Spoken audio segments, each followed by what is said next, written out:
അപ്പോൾ ഇന്ന് നമ്മൾ വന്നിരിക്കുന്നത് 44 ഇഞ്ച് ചെസ്റ്റ് അളവ് വരുന്ന ഒരു ക്രോസ് കട്ടിങ് ബ്ലൗസിങ്ങിൻ്റെ അളവായിട്ടാണ്. അപ്പം നമ്മൾ ആദ്യം തന്നെ ലെങ്ത്ത് അടയാളപ്പെടുത്തുക. ലെങ്ത്ത് ഇവിടെ ഞാൻ 15 ഇഞ്ചാണ് കൊടുക്കുന്നത്. അതിൻ്റെ കൂടെ 1 ഇഞ്ച് തയ്യൽ തുമ്പും കൂട്ടി 16 ഇഞ്ചിൽ നമ്മൾ ലെങ്ത്ത് അടയാളപ്പെടുത്തി. ഇനി നമ്മൾ ഷോൾഡറാണ് അടയാളപ്പെടുത്തുന്നത്. അതിനു മുന്നേ നമ്മൾ 1/2 ഇഞ്ച് തയ്യൽ തുമ്പ് മാർക്ക് ചെയ്യുക. ഇനി നമ്മൾ താഴെയും നമ്മൾ 1/2 ഇഞ്ച് തയ്യൽ തുമ്പ് മാർക്ക് ചെയ്യുന്നുണ്ട്. അതിനുശേഷം നമ്മൾ ഷോൾഡറാണ് അടയാളപ്പെടുത്തുന്നത്. ഷോൾഡർ നമുക്ക് 6.25 ഇഞ്ചാണ്. ഇനി നമുക്ക് നെക്ക് വിഡ്ത്ത് വരുന്നത് 3 ഇഞ്ചാണ്. ഇനി നമ്മൾ തയ്യൽ തുമ്പ് മാർക്ക് ചെയ്ത അവിടെ നിന്നാണ് നമ്മൾ നെക്കിൻ്റെ ഡെപ്ത് മാർക്ക് ചെയ്യുന്നത്.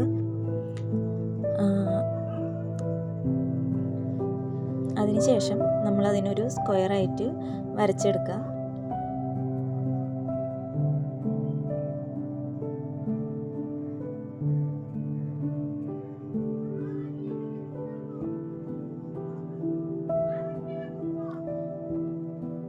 ഇനി നമുക്ക് കൈക്കുഴി മാർക്ക് ചെയ്യാം. 6.25 ഇഞ്ച് തന്നെയാണ് കൈക്കുഴി മാർക്ക് ചെയ്യുന്നത്.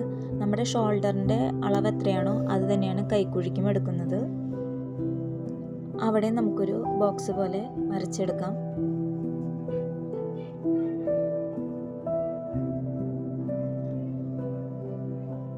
ഇനി നമ്മൾ റിഗാള് മാർക്ക് ചെയ്യാനായിട്ട് 1.5 1.25 നമുക്ക് അവിടെ നൽകാം. വണ്ണത്തിനനുസരിച്ച് നമുക്ക് അവിടെ കൂട്ടിയെടുക്കാവുന്നതാണ്. ഇവിടെ ഞാൻ 1.25 മാർക്ക് ചെയ്യുന്നത്. എന്നിട്ട് നമുക്ക് അവിടെ ഒരു കർവ് ഷേപ്പ് വരച്ചെടുക്കാം.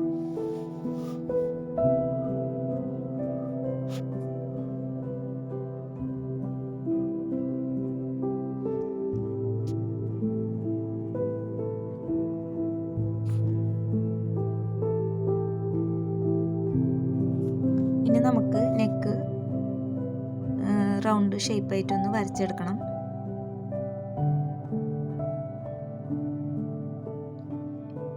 ഇനി നമ്മൾ വേസ്റ്റാണ് അടയാളപ്പെടുത്തുന്നത്. നമ്മുടെ വേസ്റ്റിൻ്റെ അളവ് എത്രയാണോ അതും അതിൻ്റെ കൂടെ തയ്യൽ തുമ്പ് 1.5 ഇഞ്ചും കൂട്ടിയിട്ട് അത് നമ്മൾ അവിടെ മാർക്ക് ചെയ്തു. നമ്മുടെ ചെസ്റ്റ് വരുന്നത് 44 ഇഞ്ചാണ്. അപ്പോൾ ചെസ്റ്റിൻ്റെ 44-ൽ 4 ഭാഗം നമ്മൾ കണക്കാക്കണം. അതിൻ്റെ കൂടെ 1.5 ഇഞ്ച് തയ്യൽ തുമ്പും കൂടിയിട്ട് അത് നമ്മൾ മാർക്ക് ചെയ്ത് വരച്ചെടുക്കുക. അപ്പോൾ ഇത്രയേ ഉള്ളൂ നമ്മുടെ ബാക്ക് ഭാഗത്തിൻ്റെ മാർക്കിങ്. ഇനി അത് നമുക്ക് കട്ട് ചെയ്തെടുക്കാം.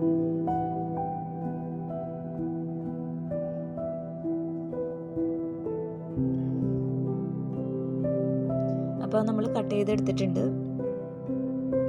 നമ്മളുടെ താഴ്വശവും നമുക്കതൊന്ന് ലെവൽ ചെയ്തെടുക്കാം. ഇനി നമ്മൾ ക്രോസ് കട്ടിംഗ് ആണ് നമ്മൾ ഈ ബ്ലൗസിന് കൊടുക്കുന്നത്. അപ്പം നമ്മൾ തുണി ഇങ്ങനെ ക്രോസിൽ വെക്കുക. അപ്പം നമ്മുടെ ആം ഹോളിൻ്റെ ഭാഗം ഉണ്ടല്ലോ, ആം ഹോളിൻ്റെ ഭാഗവും ഷോൾഡറിൻ്റെ ഭാഗവും ആ ലെവലിൽ വന്ന് നിന്നിട്ട് വെക്കുമ്പോൾ നമുക്ക് ക്രോസ് നല്ല രീതിയിൽ കിട്ടും. അപ്പം അങ്ങനെ ഒന്ന് വെച്ച് നോക്കുക എല്ലാവരും. അതിനുശേഷം നമ്മൾ ബാക്ക് ഭാഗം വെച്ച് നമ്മൾ വരച്ചെടുക്കുകയാണ് ചെയ്യുന്നത്. ഫ്രണ്ട് ഭാഗത്ത് നമ്മൾ നെക്കിൻ്റെ പോർഷനിൽ വരുമ്പോൾ 4 ഇഞ്ച് കൂടുതൽ ആഡ് ചെയ്തിട്ടാണ് നമ്മൾ വരച്ചെടുക്കുന്നത്.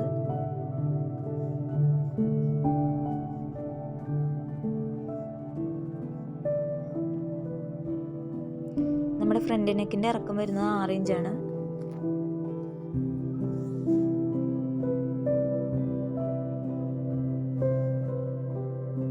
അത് നമുക്കൊരു ബോക്സ് പോലെ വരച്ചെടുത്ത്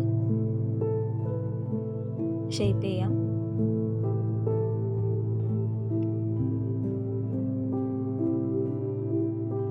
ഇനി നമ്മൾ ബാക്കിൻ്റെ അതേപോലെ തന്നെ വരച്ച് നമ്മൾ ഫ്രണ്ട് ഭാഗത്തേക്ക് വരച്ചെടുക്കുകയാണ് ചെയ്യുന്നത്. ഇനി നമുക്ക് ഫ്രണ്ടിൻ്റെ താഴ്വശത്ത് 1.5 ഇഞ്ച് നമുക്ക് മാർക്ക് ചെയ്യണം. ബാക്കിനേക്കാളും 1.5 ഇഞ്ച് കൂടുതലാണ് നമ്മൾ ഫ്രണ്ട് വശത്ത് എടുക്കുന്നത്. അത് നമുക്ക് മാർക്ക് ചെയ്യാം. എന്നിട്ട് അവിടെ ഒരു ലൈൻ വരയ്ക്കാം.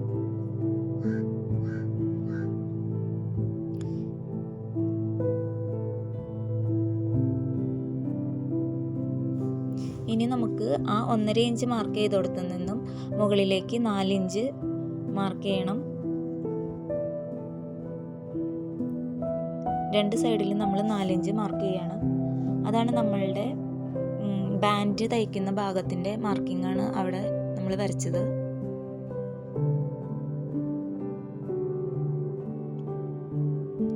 ഇനി നമുക്ക് ഫ്രണ്ട് പീസ് മാത്രം അവിടെ നിർത്തിയിട്ട് ബാക്ക് മാറ്റാം. ഇനി ഇവിടെ ഒരു ലൈൻ വരയ്ക്കാം.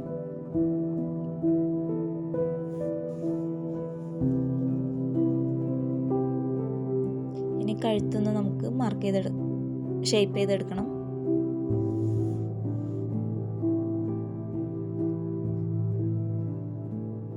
റൗണ്ട് ഷേപ്പാണ് ഞാൻ ഇവിടെ നൽകുന്നത്.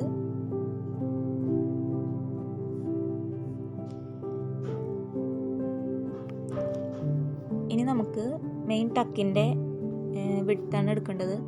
1.5 ഇഞ്ചാണ് നമ്മൾ മെയിൻ ടക്കിൻ്റെ വീതി എടുക്കുന്നത്.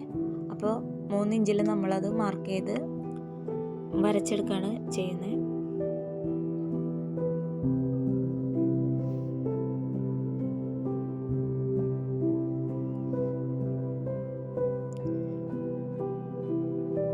ഇനി നമുക്ക് സൈഡിൽ നിന്നും 1.5 ഇഞ്ച് മുകളിലേക്ക് അടയാളപ്പെടുത്താം.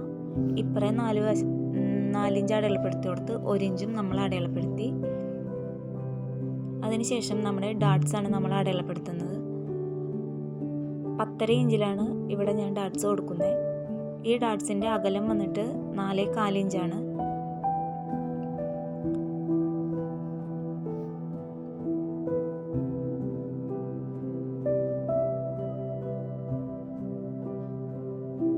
ഇനി അവിടെ നിന്ന് നമുക്ക് താഴത്തേക്ക് ഒരു ലൈൻ കൊടുക്കണം. താഴെ നമ്മൾ 4.25 അടയാളപ്പെടുത്തി ഒരു ലൈൻ വരയ്ക്കുകയാണ് ചെയ്യുന്നത്.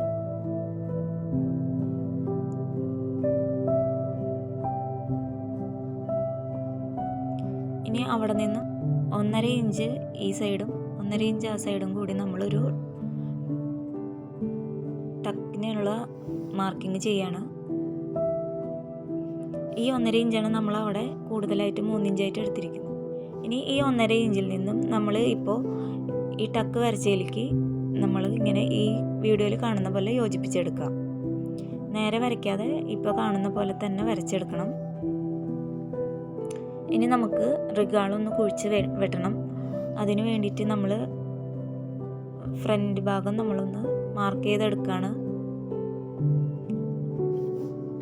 നമ്മളുടെ ഫ്രണ്ട് കൈക്കുഴി 1/2 ഇഞ്ച് ഇറക്കിയാണ് വെട്ടുന്നത്. അപ്പോൾ അതിന് വേണ്ടി നമ്മൾ ഒരു മാർക്ക് ചെയ്തെടുക്കുകയാണ്.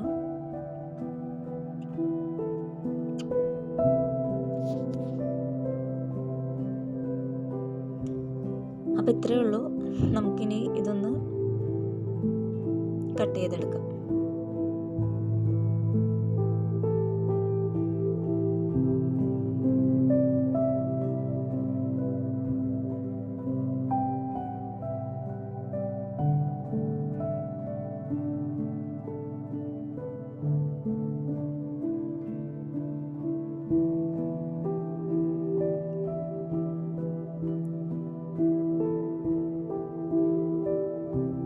നമ്മൾ വേസ്റ്റിൻ്റെ ബാൻഡാണ് വെട്ടിയെടുക്കുന്നത്. ഇനി നമ്മൾ സ്ലീവ് 10.5 ഇഞ്ചാണ് ലെങ്ത്ത് കൊടുത്തിരിക്കുന്നത്. 9.5 ഇഞ്ചാണ് നമ്മുടെ വിഡ്ത്ത് വന്നിരിക്കുന്നത്. ഇനി നമ്മൾ സ്ലീവ് 3.25 ഇഞ്ചിൽ കൈക്കുഴിച്ചൊന്ന് വരച്ചെടുത്തിട്ടുണ്ട്. എന്നിട്ട് നമുക്കതൊന്ന് വരച്ച് കട്ട് ചെയ്തെടുക്കാം. താഴെ നമ്മൾ 6.5 ഇഞ്ചും 1.5 ഇഞ്ച് തയ്യൽ തുമ്പുമാണ് കൊടുക്കുന്നത്.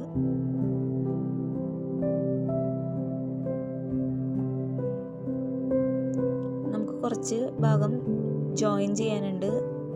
അപ്പോൾ അതിനു വേണ്ടി ഒരു പീസ് തുണി എടുത്തിട്ട് നമ്മൾ എത്രയാണോ നമ്മുടെ അളവെന്ന് വെച്ചാൽ അത് മാർക്ക് ചെയ്ത് നമുക്കത് സ്റ്റിച്ച് ചെയ്യുമ്പോൾ നമുക്കത് തയ്ച്ചെടുക്കാം. അപ്പോൾ ഇത്രയേ ഉള്ളൂ. അപ്പോൾ നമ്മുടെ എല്ലാ പാർട്സുകളും നമ്മൾ വെട്ടിയെടുത്തിട്ടുണ്ട്.